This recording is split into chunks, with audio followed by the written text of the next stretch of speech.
We are living in a revolution, but perhaps it may not be exactly what you might think. So let me explain. We are living today in times that I call forks in history. You drive down a road, you come to a fork, you take a left turn, right turn. Forking times in history are characterized by turmoil, epidemics, wars, economic collapse, political instability, civil war, and so on. But it is precisely for that reason that the foundations of the structures of society are shaken. The foundations of beliefs, the foundations of social structures, political structures are shaken. And for a short time, it is given into the hands of ordinary men and women to change the path of destiny. Once that time passes, the new structures, whatever they are, they fall into place, they solidify, and that remains for a long period, usually centuries. The two world wars, the first Indian War of Independence or the Sepoy Rebellion, as depends on which historian wrote about it, in 1857, the American Civil War, 1861 to 65, the Great Depression, and others are examples of forking times in history. And we can see what the decisions of those who lived then bequeathed to us. Today, it is our time. Let us do differently so that we leave behind a legacy of honor. To understand what went wrong, first a bit of history. The Industrial Revolution, 1760 to 1840, was more than moving from handmade to machine made. It changed three critical things which usually are not spoken about. The time of day, family dynamics, and the method and content of education. These changes are almost never mentioned, and they are by far more important than the invention of the assembly line, and literally changed our society in ways that one can safely say are perhaps irreversible. What are these changes? Prior to 1760, society was mostly agrarian. If you want to see what that was like, I strongly advise a visit to the Amish people in Pennsylvania, or I think they're also in Ohio and other places. So go visit them. The Amish are people who decided not to change. Whether that is for the good or not is for you to decide, and so I'm not going to describe the Amish way of life in this video, because really for a proper understanding of what it means to live in an agrarian society, you need to actually go there and visit an Amish settlement. They welcome visitors, and tourism is a source of income for them, so please go and visit them. I can assure you that it will be very interesting. To come back to the Industrial Revolution changed the time of day from sunrise to sunset, to shift start to knock off time in the factory. Your day could begin at 2 a.m. and end at 2 p.m. and your night is from 2 p.m. onwards to whatever time your shift is. At least one parent, because both parents working, at least one parent never saw their kids awake. This is also how the latchkey kid was born. A kid with a door latch key on a tape around his neck, who gets off the school bus, lets himself into the empty house, and takes his food from the fridge and gives himself over to the television, or now the mobile phone or tablet. What does that mean? I read a survey which said that in America, schoolboys watch an average of 4 pornographic movies every week. With social media and smartphones and the internet, I can believe that this is a global phenomenon and not restricted to the United States. Let me leave you to figure out what that means in so many different ways. As you can see, it was not only about the time of day, but of all that came with it. The second thing the Industrial Revolution took away was the primacy and value of parents as being their children's teachers and guides and life skill coaches and breadwinners. The primacy inspired respect and gratitude for parents. It ensured that values of family and community and culture and religion were alive and continuously reinforced. Work was divided between men and women and boys and girls. And boys and girls learned different life skills from their mothers and aunts and fathers and uncles. This ensured that the bonds of family were strong and everyone, no matter how old or young, had a place in the family and had value. Parents were valued as role models. Elderly grandparents were not shunted off to an old people's home and left there to die alone. They had influence in all family decisions. They were the repositories of family and community history and customs and traditions and were consulted for their wisdom. Serving them was considered an honor, and children were eager to spend time with them and listen to stories, which served the dual purpose of entertainment as well as being powerful means of learning important lessons. To this day, I recall with great happiness my time with my grandparents more than 55 years ago.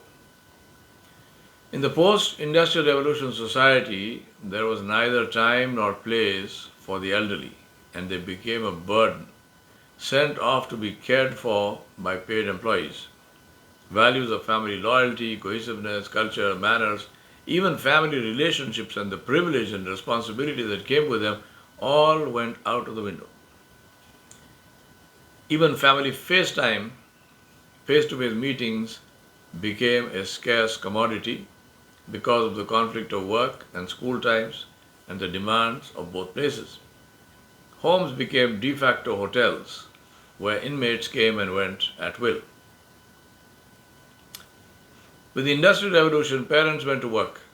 Children no longer knew what exactly their parents did, almost never entered the parents' workplace, didn't learn life skills or culture or tradition or religion or from their parents. They were sent off to a school where one unrelated adult taught 30, 40, 50 children. He or she taught a set curriculum and inculcated in the children his or her own values, which sometimes were totally alien to the child's culture and tradition. For religious study, they were sent off to an after-school maktab or Sunday school. Religion was no longer intrinsic to their lives, but an extra chore to be done when it couldn't be sidestepped. The idea that religion was a guide for worldly life became alien and foreign. Educators removed God from the equation by promoting atheism in the name of science and stigmatizing what they called blind faith. They did not acknowledge that true belief is based on knowledge and is not blind at all. The confusion of often contradictory philosophies supplanted the clarity of revelation and shouted down those who preferred the word of Allah to the ideas of men. Most general education became pedantic and theoretical unless one went to a trade school, and children graduated with almost no skills and as a result deficient in self-confidence. In an agrarian society, children learn to work with their hands and with animals and other people and learn social and technical skills which give them confidence. Teenagers are given serious responsibilities that impact their families and communities and earn respect. In the post-industrial revolution society, childhood merely gets postponed and delayed, and children, within quotes, in their 20s are dependent on their parents in multiple ways. With the advent of technology education, children were driven further and further away from God and traditional religion. The new religion is modernism, which seeks to teach its theories as dogma and fact. It is totally materialistic, hedonistic, and worships desire. To fulfill every desire is the ultimate goal of life, to which end all effort is directed. The Industrial Revolution, therefore, was far more than the invention of the assembly line. It profoundly changed our values, culture, and behavior. It changed how we saw ourselves, how we measured our effort, what we gave significance to, what we ignored, how we taught and learned, how we assessed and valued one another, and the basis on which we measured success and failure. The Industrial Revolution changed the very basis of self-esteem. Just ask the next young person you meet to name 3 role models, and you will see how the basis of self-esteem have changed. On what basis do you choose a role model? Today, as I speak, we have entered another far more pervasive, persuasive, and even more transformational revolution, that of artificial intelligence in all its forms. We must remember that ever more subtly, and for that reason powerfully, technology is not only about its mechanics, but even more about the psychological, even ideological changes that it creates. Atheism seems to move hand in hand with technological development. The reason is that it gives mankind the illusion of being all-powerful and invincible, of being immortal even in terms of the things we create, if not by ourselves. We are told that with stem cell technology and gene manipulation, of course, more and more new things that will come up, we can grow what we like in our bodies to cure disease, to replace organs, and to prolong life maybe even indefinitely. Granted that much of this is still in the realm of science fiction, like aeroplanes once were. But like airplanes, very soon it will become mundane and normal before we know it. Let me read the menu for you. How about memorizing the Quran and learning Arabic in 5 minutes? 5 minutes. And that too if you have a bad internet connection. How about traveling to Russia? Now you're asking me why you should travel to Russia. Okay, don't go to Russia. Or go to China. Same question. Okay, name your country. Some place which is on your bucket list, something which is rich in experience and sights to see and so on, but where you don't know one word of the language. But here's the twist. How would it be if you knew the language as soon as you land? To quote Professor Michio Kaku, the physicist and the author of a book called Hyperspace, which I think you should read, he says, as soon as you blink, your contact lenses will connect you to the internet. And if you're not feeling well, RoboDoc will tell you what's wrong. Prescribe medicines which will be delivered to you. If you are in an accident in a foreign country, you will speak to RoboLaw on your watch, which knows all the laws of all countries and will advise you what to do. He said much more, but I will leave that to your imagination and assure you that what is ahead is more than what you and I can imagine. That is not difficult to understand because imagination is a function of experience. So get prepared for a world which will turn our society upside down, on its head. Final point, I'm not talking about the remote future. I'm talking about things that already exist and others which will build on them. You already have RoboDoc, Watson, GPS, Siri, self-driving cars and so on. Much more will happen and very fast. So what must we do? So here goes. We live in a world where we seem to be surrounded by bad news. So that leads to us feeling stressed and depressed and threatened and hopeless about the future. So this must change, first of all. Many people seem to feel that they are living at the end of times and in a world and society that is terrible to live in. If you feel this way, believe me, you are not alone. However, the problem with this feeling is that firstly, it is not true. It's simply wrong. Secondly, if you feel this way, then it debilitates you and takes away your energy and initiative to do anything. It drains your energy, it sabotages your ambition, and it increases your anxiety to potentially dangerous levels. What should we do? Be grateful. Be grateful. Gratitude is energizing and joyful and encouraging and very powerful. And ingratitude and complaining and moaning and groaning is the opposite on all these counts. The question you might ask is, what should we be grateful for? So let me give you some facts. When I was growing up from the 1950s to the 1980s, we didn't have a refrigerator or gas or electric stove.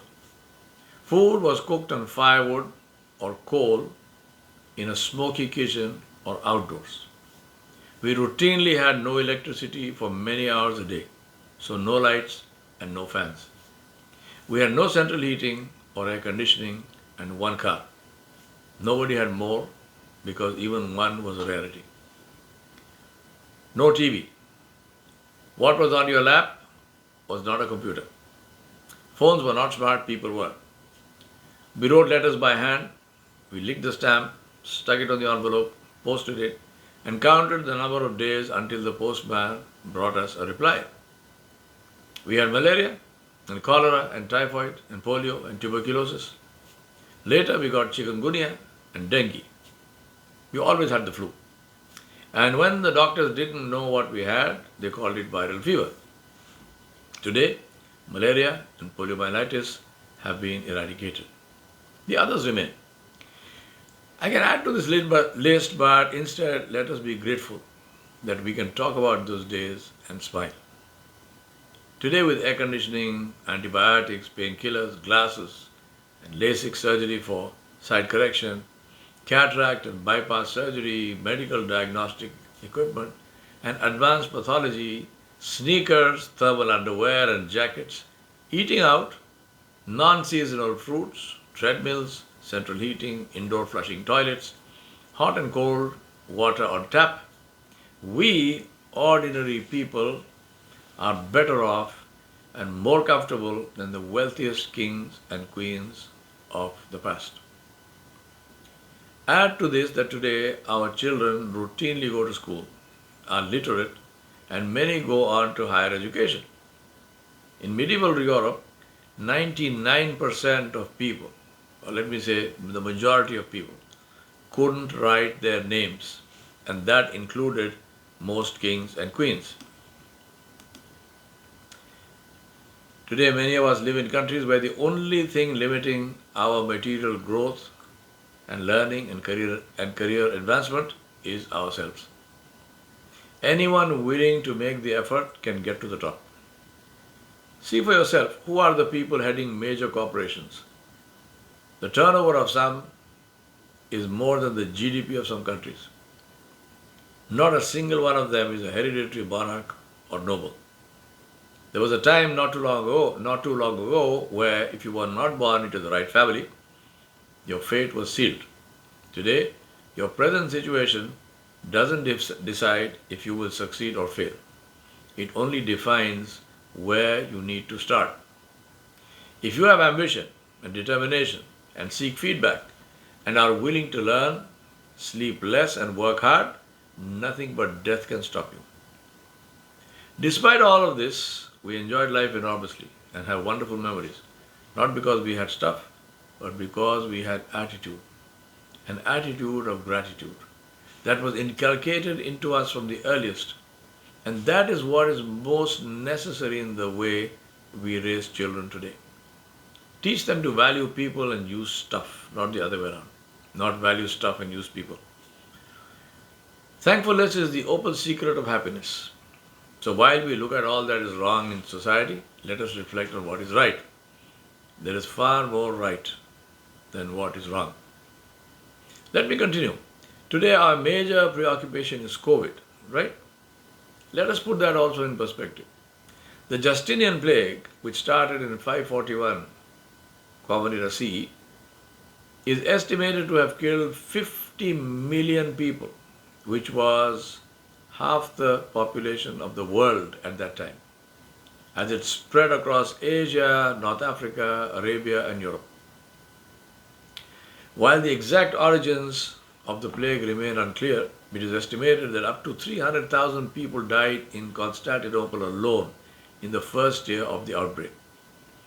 There were approximately 5,000 deaths in Constantinople every day at the height of the pandemic, even reaching highs of 10,000 on some days. The Justinian plague had a mortality rate of between 68 to 78%.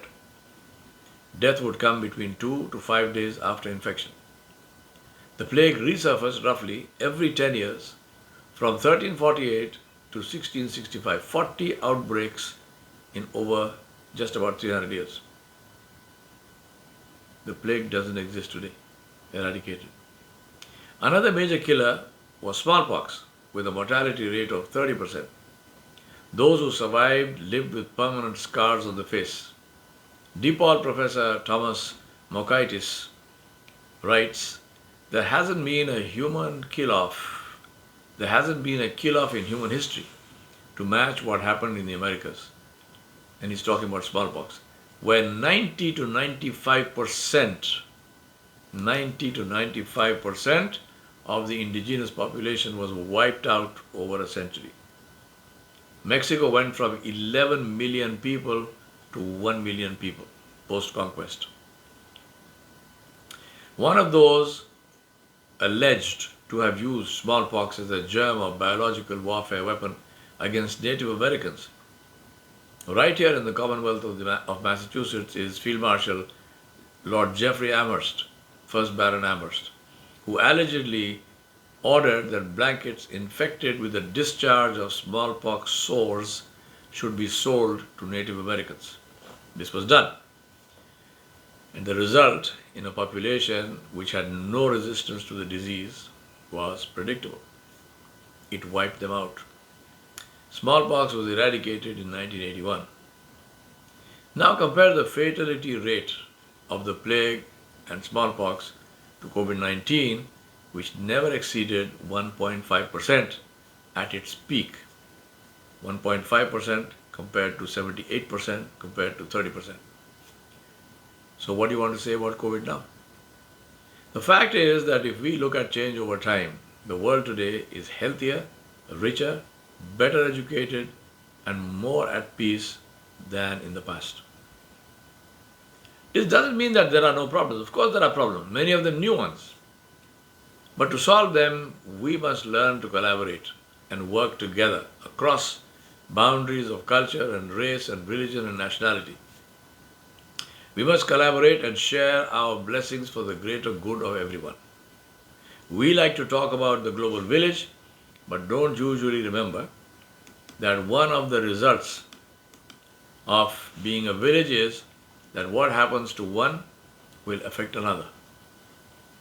We are in this together, same boat,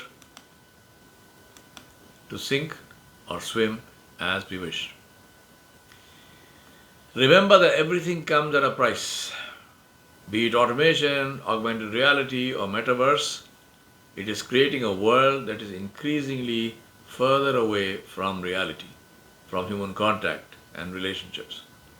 Social media is a tool to enhance this illusion of action and popularity and influence, and take away the real power from action, so that the manipulators can have a free hand once the forwarder and the tweeter have forwarded and tweeted and gone back to sleep. The illusion of action takes away edge from the need to act, and no result ensues. After all, which tweet put bread on the table or relieved anyone from oppression? People believe in conspiracy theories today more than in scientific research, and trust is the most devastating casualty. The result of spreading distrust is not that people distrust one source, they distrust everyone. That is what we are seeing today. Nobody is trusted, neither government, no clergy, no scientists, nor academics, not even parents and community elders. That makes people even more vulnerable to manipulation and is the reason why we see a new theory of world control every week, each one more outlandish than its predecessor. But hard facts about climate change and global warming are scoffed at and denied even by our so called global leaders. We are social beings with a strong affiliation drive and need company and affirmation and friendship. No matter how convenient the gadget or technology, if there is no human contact, it leads to loneliness and depression and increasingly serious mental illnesses. In addition, not having the opportunity to deal with people daily will take away our skills to do so. And this will have a seriously negative impact on team working, on marriage, on raising children, on influencing and on politics, and just plain human relations. We started seeing signs of this from the 1980s with computer programmers, which gave a programmer the ability to write code and earn a very good living without meeting people face to face daily, like, say, for example, someone working in a machine shop would be forced to do. The poorly developed social skills of the programmer didn't matter until he got promoted to lead a team. In that case, he failed miserably. Worse happened to him in his personal life, in his marriage, in raising children, and so on. But we don't know about that. Paradoxically, somebody from the hotel industry, people from the hotel industry, did very well as team leaders of a software development team, though they had only sketchy knowledge about software development and they couldn't write a single line of code to save their lives. We are human and we need humans. That's why John D. Rockefeller is reported to have said, I will pay more for the ability to get along with people than I will pay for any other ability. I want to say to you that AI will never replace the human being except in a mechanical, transactional way, nor take away our psychological need for human contact. Let me pause and remind you that I'm not anti-AI. That would be like being anti-cholesterol. It is there, it is nice, it is what makes biryani worth dying for. What we need to do is to learn how to deal with it so that we can mitigate and minimize its negative effects. AI is hugely beneficial as it will automate all kinds of routine work and enable massive intuitive data mining and manipulation. But it will also influence how we think and what we value in ourselves and others. And that will affect how we deal with one another. We can neither reject nor run away from AI. We don't need to and we mustn't. We must, however, prepare for the changes that it will create, which will have little to do with technology, but everything to do with our humanness. I remind myself and you that the world ahead is more and more complex and complicated, and our life experience is of little value to our children unless we can conceptualize it into lessons that they can apply. Many children have said to me, our parents tell us stories about how they had no electricity in their homes and studied under a street lamp and many such things. What am I supposed to do with these stories? They don't apply to me. But if I say that to them, they will be hurt. What's the answer to that? I know the answer, but do you know the answer? There's an urgent need for parents to spend more time with children to understand their world and to upgrade their own knowledge and understanding of the new world, which is critical if they want to retain connection with their children. Simply paying bills is not sufficient. Remember that once kids get disconnected from you, to get them back is progressively more difficult. If they do not see you as role models, they will find others. And those others will teach them things that would make your hair grow white overnight if you knew what that was. Don't let it come to that. I want to end with saying this to you, that we are living in a revolution. In the revolution. What we choose to do or not to do will leave a legacy that will be uniquely ours. Let us choose for the future of generations, not our own present, so that it will be a legacy of honor. Thank you very much.